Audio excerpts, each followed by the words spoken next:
Dari kelautan nih, saya baca Bu, dari mungkin karena tidak ada orang Nias di Komisi B ya, makanya tidak ada yang dikasih ke Nias gitu, bansos ini. Hah? Tahun ini kita kasih pupuk, Pak. Yang di sini saya baca nggak ada.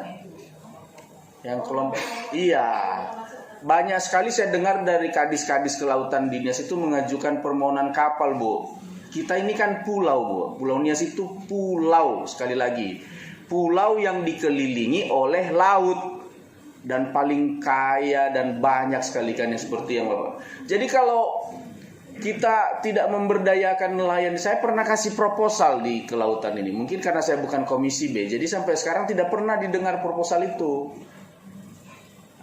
Jadi kita harus lihat juga, orang ibu harus jeli melihat situasi. Jangan asal memberikan bantuan kemana, tetapi sebenarnya itu tidak jelas arahnya seperti apa. Nias sekali lagi saya jelaskan pulau.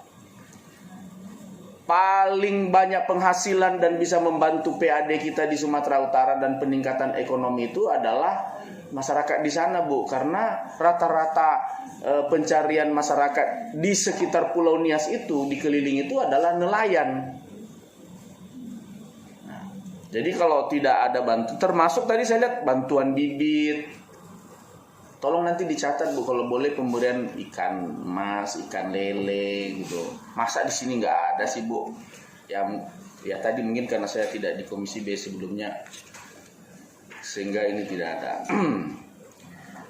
Oke, saya kira itu saya singkatlah untuk Dinas Kelautannya. Nanti kita bisa diskusi lebih lanjut. Terima kasih, Mina. Baik, terima kasih.